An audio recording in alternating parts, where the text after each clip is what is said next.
If you are married, you don't have to allow your ex-boyfriend, your ex-girlfriend, your ex-husband, or your ex-wife to interfere in your marriage, to intrude in your marriage. You need to protect your marriage from every past relationship. You are moving forward, and you need to protect that marriage. Even if you have a child with that person, you need to set boundaries. You cannot allow the person to call you anytime that he or she wants. My dear, protect that marriage. Don't allow your spouse to feel that maybe he or she is competing with someone, that he or she has a rival somewhere, because the person can come into the marriage anytime. Anytime that you have an issue with your spouse, then you call your ex-boyfriend, your ex-girlfriend for consultation. What are you talking about? You have to be mature. You know, marriage is for mature minds, because you know that thing that you are doing against your wife or your husband, if the person that does the same thing to you, you will not be happy. Okay? You will not be happy. So don't be self-centered. Don't say, well, he's not my enemy, she's not my enemy. We are not saying that your ex-boyfriend or your ex-girlfriend is your enemy. What we are saying is that it is your past. As Paul said, there is one thing that I do. I forget about the past. I press on towards the goal for a victorious crown. Paul is pressing on. We have to press on, and we don't have to allow any weight. We don't have to allow anything to come, okay, and put some burden upon the marriage. We don't have to allow anybody to interfere. The person is your ex.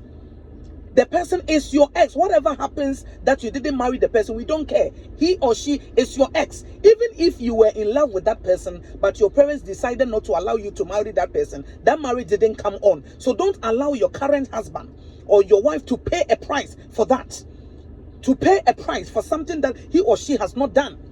And there are some people, anytime there is a confrontation or there is something in the marriage, when something happens, they will call their ex-boyfriends, their ex-girlfriends. They have all their numbers, talking to them on the phone, allowing them to call them, allowing them to. They are always going back. My dear, you are not showing maturity. You are not showing maturity. Don't be self-centered. You know, marriage is not for self-centered people. Oh. Marriage is for people who are mature emotionally. They don't only consider their own needs, but they consider the needs of other people. They consider the needs of their spouse and see that this thing that I'm doing, I don't think that if my spouse does the same thing to me, I'll be a happy man or I'll be a happy wife. So I don't have to do that. So no matter what, maybe that person was the person that I was in love with, but something happened and we didn't marry. Of course, the marriage didn't come on. So now you are married to a different person. So move forward. Don't let that person pay a price for something that he or she has not done. So my dear, we don't have to allow our past to come into the marriage. Let's move forward so that we can enjoy the marriage, because marriage, it comes with its own problems and challenges. Two imperfect people are together to build a home. It is not easy. You are imperfect. I am imperfect, and we are together and we want to build a beautiful home. Sometimes a lot of things will happen and we need to solve it on our own. We don't have to allow other people to come in. But immediately that something happens, then you pick your phone, then you call your ex-boyfriend, your ex-girlfriend, and then you tell him about it, or you tell her about, well, he is my friend and she is my friend. And so what?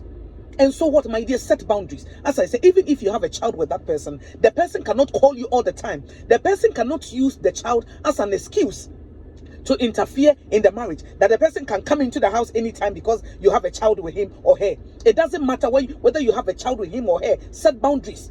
Maybe monthly you give them some money so that they will take care of themselves. Set boundaries. Say, my dear, hey, when I am with my wife or when I am with my husband, you cannot just come here. You cannot just come into the house uninformed. You have to call us and inform us. Set boundaries.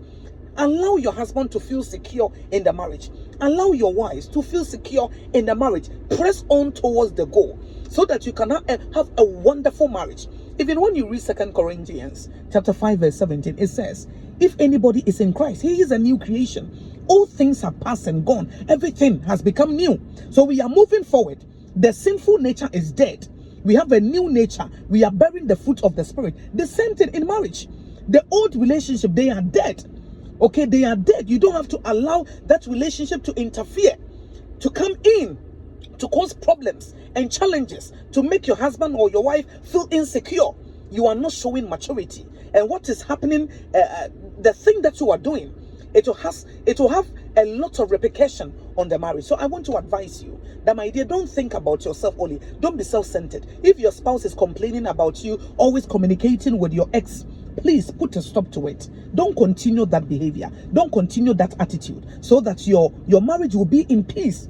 You will have peace in your marriage, because as I said, no matter what, we are too imperfect together. Even if you were in love with that person and that marriage didn't come on, my dear, even if you marry somebody who is your soulmate, you still must work on the marriage, because that soulmate, that love, that feeling is about 30%. You need more than 70% to sustain that marriage. So the 70% is hard work. So you work on your marriage. So you don't have to say, I regret marrying you. Why? Because you are comparing your spouse with somebody else. You are always comparing your husband or your wife with your ex. My ex used to do this. And even when you're having a conversation with your husband or your wife, then you bring the issue.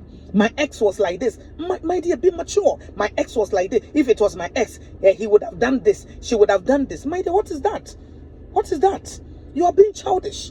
Be mature, okay? So that we can protect the marriage bed. We can protect our home. And we will not allow anybody to interfere, so that the glory of God will be upon that marriage. No matter what happens, we can sit down and communicate and resolve our problems, okay? Because we are on the same page. We are in this together.